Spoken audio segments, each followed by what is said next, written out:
네, 안녕하세요. 반갑습니다. 네, 글로벌 한자 의식주행 관련 이야기 나누겠습니다.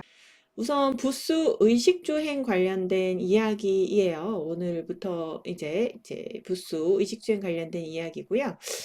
한국 한자, 중국 한자, 일본 한자 이렇게 나눠서 한번 보면 한중일 한자 여기도 마찬가지로 요게 한국 한자, 얘가 중국 한자, 얘가 일본 한자인데요. 네, 그래서 이제 좀 쉬운 한자들이다 보니까 아무래도 이렇게 한중일의 한자의 모양이 전부 다 동일하다라는 거를 우리가 명시적으로 확인을 할 수 있겠습니다. 자, 오늘은요, 인간 의식주행 자연 중에서 의식주행 관련된 한자들, 부수들을 살펴보시려고 합니다.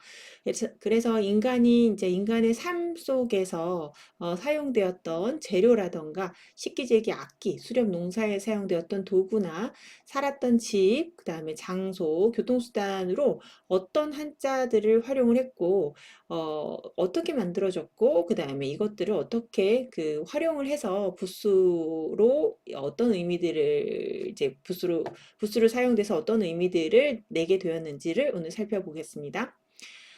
그중에서 첫 번째 이제 의식주행 관련된 것 중에서 재료 관련된 부분 먼저 보려고 합니다.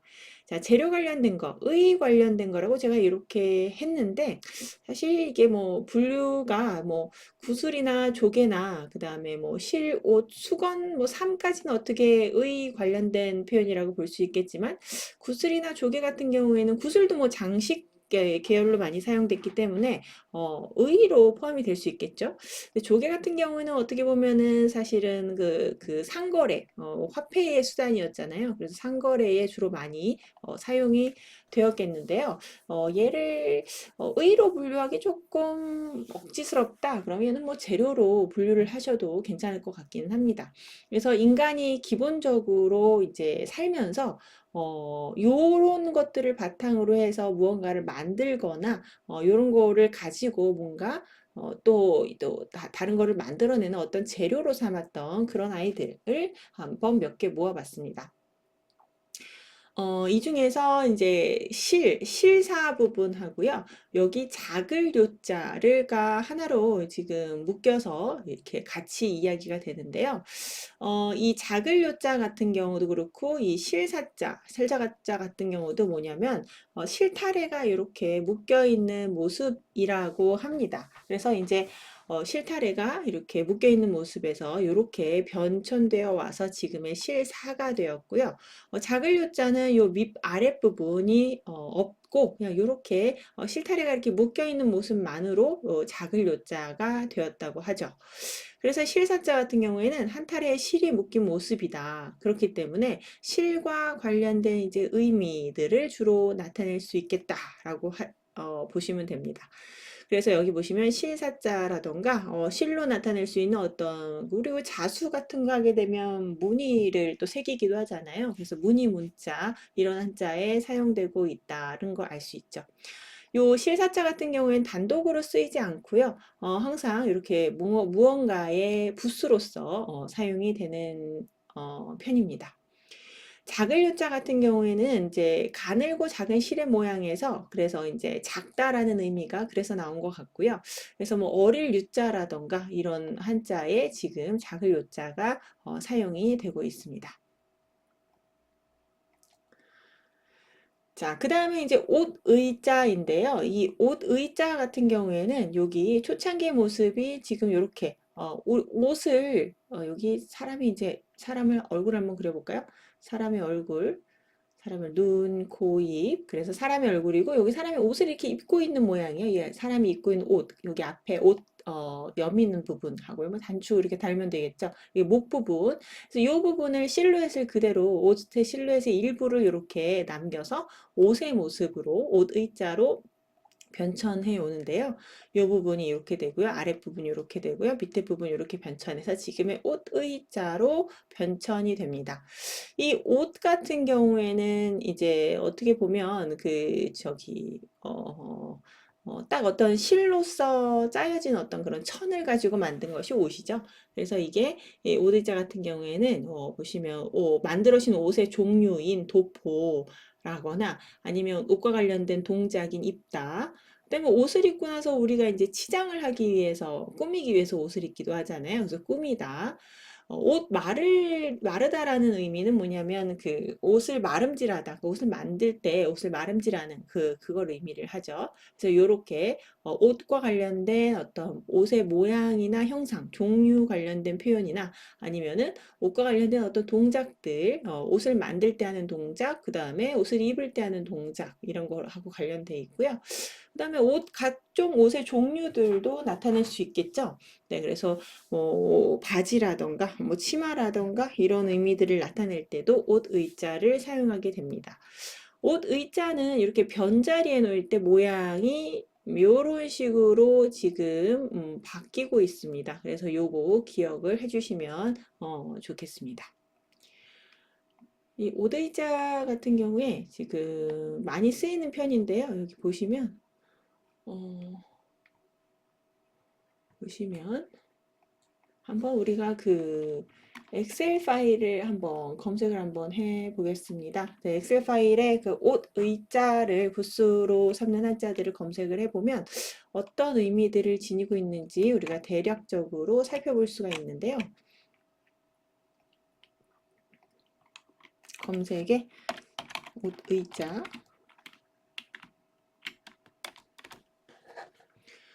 자, 여기 보시면 뭐 굵은 배, 뭐 이런 표현도 있고요. 굵은 배, 그다음에 뭐 포대기, 그죠? 포대기 이런 표현도 있고요. 포대기, 그다음에 소매, 포대기나 어떤 소매 같은 경우에는 그 옷의 구성 요소일 것 같고요. 포대기는 옷의 종류, 옷의 종류죠. 옷 의자의 그 포대기, 면보 같은 거니까요. 종류라고 볼 수도 있겠고요.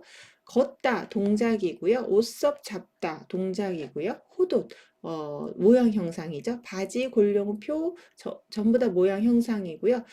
싸다 이건 싸다라는 거는 이제 감싸다 옷으로 무언가를 감싸다라는 어떤 동작하고 관련돼 있죠. 그래서 싸다 동작이고요. 가옷 옷의 종류, 치마 옷의 종류고요. 옷은 옷의 어떤 구성 요소들이죠. 그다음에 이불. 그래서 여기 보시면 이불이나 뭐 여기 포대기, 그 다음에 뭐 이런 표현들도 있는 것을 보면 아주 그 옷과 같은 그 널따란 천의 의미로도 얘가 오디자가 사용되었다라는 걸 알 수 있겠죠. 옷깃, 옷의 구성 요소고요. 기우다, 깊다. 이제 깊다는 이제 그 바느질하다라는 뜻이죠. 옷 벗어서 매다 동작이고요. 우통 벗다 동작이고요. 자루도 마찬가지로 이렇게 뭐 약간 그 옷 같은 천으로 만든 어떤 그런 제품이죠. 네, 벗다, 남루하다, 옷의 상태가 남루하다일 거고요. 찢어지다, 남루하다.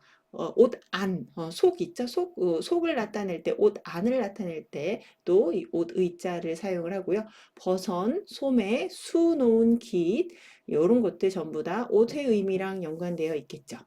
성씨를 나타내는 표현은 이 옷 의자와 직접적인 연관이 없죠. 그래서 얘네들은 연관이 없는 아이들이 될 거고요. 자, 그래서 거의 대부분 옷에 굉장히 이 의미들이 옷하고 일정 부분 연관이 있고 또 그 연관이 우리가 이제 수업 시간에 말씀드렸던 그 모양 형상이나 동작 행위, 상태 특성하고 일정 정도 관련이 있다. 근데 이제 뭐 모양 형상도 우리가 또 세분화해서 볼 수 있다라고 말씀을 드렸는데 그 부분도 좀 일치하는 부분이 있는 것 같습니다. 자, 수건건자입니다. 수건건자는요, 어떤 막대기 같은데 이렇게 수건 같은 게 걸려있는 모습에서 변천되어 왔다고 해요. 그래서 이제 큰 수건의 어떤 모습, 큰 수건 있죠? 옷은 약간 조금, 천은 천인데 좀 약간 사이즈가 작은 천들이었다면, 이 수건건자는 뭐 아주 사이즈가 큰, 예를 들면 장막이라던가, 여기 보이시면죠? 장막 막자던가, 아니면 비단이라던가, 비단백자, 이런 것들이 예, 수건건이 지금 사용되는 편입니다. 어, 그 다음에 이제 삼맞자인데요. 요런 집 공간에 어떤 삼이 이렇게 널려 있는 모습이라고 해요. 근데 요게 이제 변천에서 이렇게 됐는데, 얘는 삼이라는 의미보다는 주로 마라는 소리로 많이 사용되는 편입니다.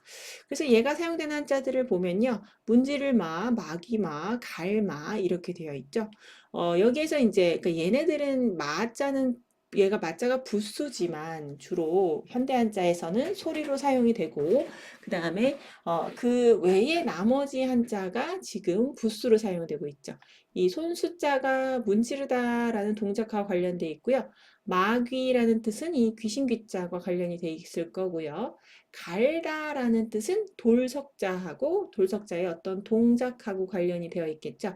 네, 그래서 삼맞자는 한자들에서 주로 소리 요소로 지금은 사용되고 있다. 자, 그 다음에 이제 구수록인데요. 네, 구수록인데요. 구수록 같은 경우에는, 이 처창기 모습은 이런 모습이었다고 합니다. 그래서 구슬을 세 개가를 쫙 끼워, 이제 뭐 끈으로 꿰 모습이었대요. 세 개가 될 수도 있었고, 뭐 다섯 개가 될 수도 있었고, 처음에는 이런 모양으로 쓰이다가, 이게 나중에 세 개의 모양으로 이렇게 정착이 되는 거죠. 정착이 됐는데, 이게 세 개의 모양으로 정착이 돼서 이렇게 쓰이다가, 지금 여기 오른쪽에 있는 이 사진은 뭐냐면 구수록자가 아니고 임금왕자이거든요. 근데 이제 임금왕자 같은 경우에 이렇게 초창기는 어떤 모습이었냐면요. 이게 약간 도끼처럼 이렇게 끝부분이 날카로운 어떤 그 무기 같이 생긴 그 어떤 도구였대요. 근데 여기가 손잡이 같은 데고요. 근데 이제 임금만이 가질 수 있는 어떤 특정 무기의 모양이어서 이게 이제 그래서 임금의 상징이 되었다고 하죠. 그래서 이게 임금왕자가 되는데요. 임금왕자가 초기에 이제 금문이나 이런 걸 보면 여기가 두꺼워요. 왜냐면 여기가 날이 있는 그런 날카로운 부분이라 두껍게 표현이 되어 있는데, 이게 시간이 지날수록 이게 선화가 되면서 요런 모양으로 바뀌게 됩니다. 이제 그러다가 이제 이렇게 바뀌게 되면서 구스록이랑 모양이 굉장히 흡사해지죠. 자, 그러면서 얘가 구스록이요. 원래 구슬록이 이렇게 생긴 것도 이제 꿰는 거잖아요. 구슬 여러 개를 꿰는 모습인데, 여러 개의 모습이 있었는데 이 중에서 이렇게 획을 하나 더 그어서 요 모양이 또 구슬록의 정자체로 정착이 된다고 합니다. 그래서 임금왕하고 구별해서 이렇게 사용을 하게 되죠. 자, 그렇다면 구슬록은 어떤 의미들로 주로 사용이 될까? 여기 보시면 구슬록은요. 뭐 아름다운 옥의 종류라던가 옥으로 낼 수 있는 소리, 그 다음에 옥의 특성인 고리 이런 것들의 의미를 얘가 가질 수 있다고 합니다. 자, 근데 여기 보시면 구슬록도 그 변자리에 놓일 때 모양이 이렇게 변한다 이러면서 이제 구슬록 변이라는 거 여기 지금 적혀 있는데요. 이 구슬록 변에는 점이 하나 빠지죠. 그래서 임금왕하고 모양이 똑같아지는데요. 근데 사실 요거가요, 초기 형태의 모양입니다. 그대로 초기 형태의 모양을 그대로 가지고 있는 것들이죠. 네, 그래서 구슬록이 변자리에 쓰일 때는 초기 형태가 이렇게 남아있는 형식으로 사용이 된다라는 거고요. 자, 그 다음에 이제 구슬록 같은 경우에도 한번 볼까요? 뭐 어떤 의미 항목들을 우리가 산출해낼 수 있는지를 한번 확인을 해보면,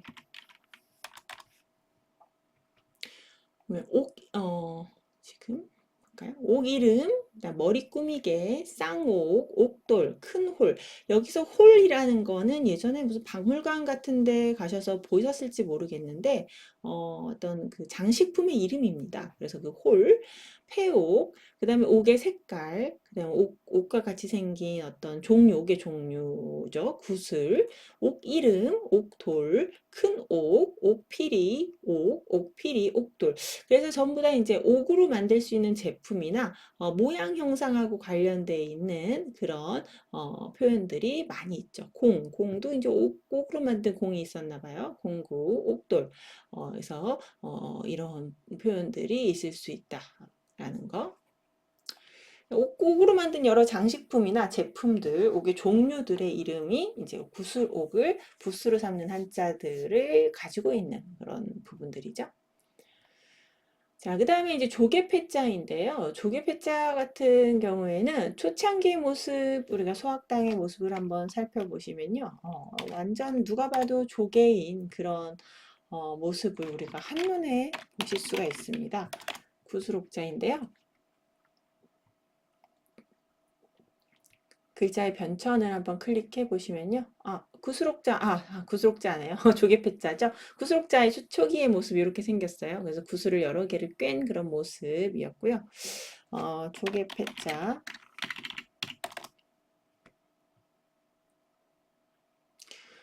조개패자는 이제 초창기의 모습을 보면 여러분 혹시 뭐 그 조개 보신 적이 있나요? 한번 우리가 여기서도 조개가 나올 것 같은데 조개 이미지 한번 보면 이렇게 생겼잖아요. 근데 조개가 이렇게 껍질을 이렇게 딱 이렇게 깠을 때 지금 여기 바로 보이네요. 여기 껍질을 깠을 때 이런 모양으로 지금 펼쳐져 있죠. 이거 한번 볼까요? 이런 모양으로 펼쳐져 있는데요. 이 모양을 그대로 지금 간직하고 있는 글자가 요게 이제 이 부분이죠. 이 부분, 요거를 이제 90도로 세워서 요렇게 그쵸? 이렇게 간직하고 있는 요 글자가 바로 지금의 조개패자입니다. 조개패자 그대로 나와 있죠. 이 조개패자가 모양이 이제 이렇게 변천을 하는 이런 모습들을 여러분들이 보실 수가 있고요. 요 부분이 이제 길어지면서 지금 여기 보이시나요? 길어지면서 얘가 지금의 조개패로 이렇게 변천을 하게 되죠. 자, 그럼 조개패는 어떤 의미들을 주로 나타낼까? 예전에 조개가 이제 화폐의 어떤 역할을 했었죠. 그렇기 때문에 조개패에는 각종 상거래 관련된 의미들이 포함됩니다. 그래서 예를 들면 여기 보시면 뭐 장사하다라는 표현도 있고요. 장사하고자. 성은 뭐 그냥 조개패랑 관련이 없는 의미들이고요. 있다. 있는다는 건 왜냐면 조개들을 여러 개 이렇게 꿰서 이어서 쓰기도 했던 풍습 중에 하나인 것 같고요. 바치다. 이 바치다는 뭐냐면 이제 왜 주변국에 공납을 했던 뭔가를 갖다 바쳤던 갖다 바칠 때 이제 어떤 걸 갖다 바치냐면 바로 뭐 선물 같은 거를 가지고 갔겠죠. 그래서 바치다라는 동작을 나타낼 거고요. 꿰다라는 동작, 사다, 팔다 이런 동작, 빌리다, 돈과 관련된 그다음에 상거래와 관련된 이런 표현들을 다 조개패를 씁니다. 그 다음에 이제 상태 특성. 이게 조개라는 게 사실 귀하게 여겨졌겠죠. 그래서 귀할 기자. 그 다음에 내기하다. 의뢰하다, 뇌물, 전부 다 우리가 알 수 있는 돈과 관련된 그런 어떤 행동들, 행위들, 그 다음에 뭐 상태 특성들, 이런 것들을 나타내게 되죠. 그래서 조개패자를 보시면 뭐 사다, 팔다, 무역하다, 물어주다, 이게 지다는 이제 짊어지다라는 뜻이고요. 세금, 그죠? 부의는 이제 우리가 경조사 비용으로 나가는 그거를 부의라고 보통 부르죠. 그 다음에 뭐 쓰다, 그 다음에 가난하다, 손님, 뭐 주다, 상주다 이런 표현들에 지금 조개패자가 지금 돈과 관련된 표현들, 상거래 관련된 표현들 이런 것들에 조개패자가 사용되고 있음을 알 수 있습니다. 자, 그래서 여기 보시면 여기 나와 있던 것도요. 재물제자라던가 팔자, 할애할 하자, 재물화자 이런 것이 지금 조개패자를 사용하고 있고요. 여기서 이제 제자는 요 오른쪽에 있는 이 아이가 이제 제라는 발음을 가졌고요. 요 오른쪽에 있는 이 아이가 판이라는 발음을 가졌고요. 요 위에 있는 이 아이가 바로 이 하 발음하고 관련돼 있습니다. 얘는 발음이 가인데요. 가 발음과 하 발음은 서로 통용이 될 수 있거든요. 기역 계열과 히읗 계열이 통용이 되는 사례들이 있습니다. 그 다음에 재물 화자 지금 여기 나와 있고요. 이 부분이 바로 발음이죠. 자, 이렇게 하나는 발음, 하나는 뜻으로 이루어진 이런 한자들을 우리가 형성자라고 불렸습니다. 자, 그 다음에 계속해서 식기하고 제기 관련된 일부 한자들을 한번 살펴보시겠습니다.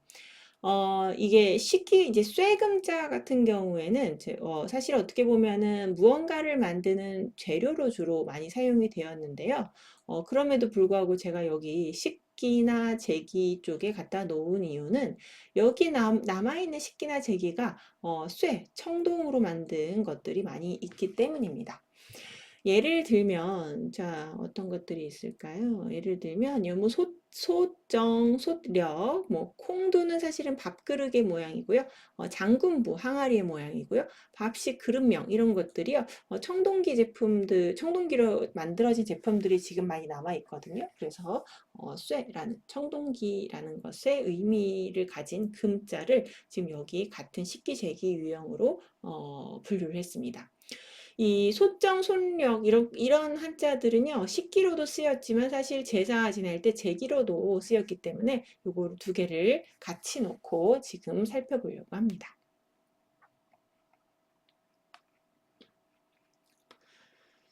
자, 자, 그 다음에 한번 하나씩 보시도록 할게요. 자, 우선 쇠금자는요, 쇠는 청동이잖아요, 청동. 근데 이 청동이라는 것은 어떻게 보면은 이제, 이 청동기의 주 원료인데요. 이 청동기를 제작할 때, 주조할 때, 주조할 때 그 틀의 모양이었다고 해요. 여기 보면. 이 틀의 모양, 거푸집이라고 하나요? 거푸집의 모양에 지금 청동 방울이 지금 방울방울 두 방울 정도 이렇게 여기에 들어와 있는 모습이죠. 앞서 제가 그 말씀을 드렸던 것 같은데 피혈자 할 때 이 액체를 담을 때는 뭔가 어떤 그것을 담는 어떤 그릇 하고 같이 표현이 되는 경우들이 있다라고 말씀을 드렸죠. 그래서 피혈자도 피가 담긴 그릇하고 같이 표현이 됐는데요. 이 청동 맛도 마찬가지로 청동이 주로 담기는 그릇인 거푸집하고 이거 같이 표현이 됐습니다. 얘가 이제 이렇게 쇠금자로 변천해 갑니다. 이게 그래서 금속하고 관련돼 있어요. 예를 들면 뭐 쇠로 만들어진 제품들, 홈이라던가 뭐 방울 이런 것. 그다음에 쇠에 우리가 하는 행위들, 동작 행위, 색이다. 그다음에 쇠의 종류, 구리 뭐 이런 것들이 있겠고요. 여기까지는 이제 쇠가 지금 다 그 의미로 사용된 부분들입니다. 그래서 여기 오른쪽 부분들은 발음에 해당하는 부분들이죠. 얘 발음은 기고요. 얘 발음은 동이고요. 얘 발음은 령입니다. 그리고 얘 발음은 명이죠. 자, 그래서 이렇게 하나는 의미, 부수는 의미, 그 다음에 나머지는 그 소리로 활용이 되고 있죠. 요런 한자를 우리가 형성자라고 부르고요. 자, 그 다음에 이제 비단 금자에서는 사실은 굉장히 드문 현상이긴 한데 쇠금자는 거의 대부분 의미로만 쓰이는데요. 지금 남아있는 한자 중에 얘가 소리로 사용되는 한자가 남아있어요. 바로 비단 금자입니다. 여기서 이 쇠금자 이 소리를 택했고요. 나머지 의미 부분은 바로 여기 비단 백자가 지금 나타내고 있죠. 그런데 얘 비단금자를 한번 찾아보면 붓소자가 지금 뭐로 나와 있을 것 같으세요?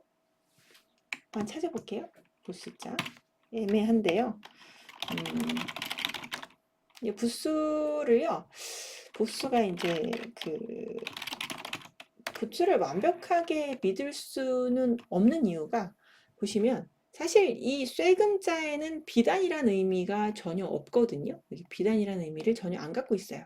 그럼에도 불구하고 얘는 여기서 쇠금자는 소리로 쓰였음에도 불구하고 부수가 지금 쇠금으로 되어 있죠. 네, 그래서 이렇게 잘못 부수가 이렇게 저기 설정되어 있는 경우들도 있습니다. 네, 그런 것들을 간혹 있으니까요. 여러분들이 얘는 쇠금자인데 왜 비단이라는 의미를 가지고 있지라고 했을 때 뭔가 오류가 있나 보다라고 생각을 하실 수 있으면 되겠습니다. 자, 그 다음에 이제 솥정자인데요. 자, 솥정자는 지금 보시면 제가 사이트를 하나 보여드리려고 합니다.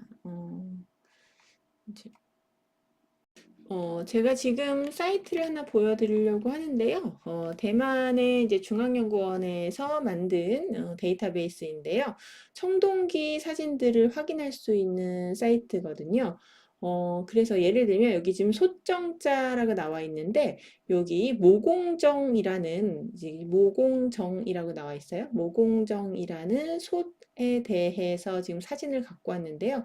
저 사이트에서 이 그 청동기 관련 여러 그림 사진들을 볼 수 있습니다. 잠시 뒤에 제가 한번 보여드리도록 할게요. 이 솥정자는요, 좀 설명이 필요해요. 설명이 필요해서 제가 잠시 쉬고 나서 근데 계속 이어서 이 청동기 그릇 관련된 이야기들을 진행하도록 하겠습니다.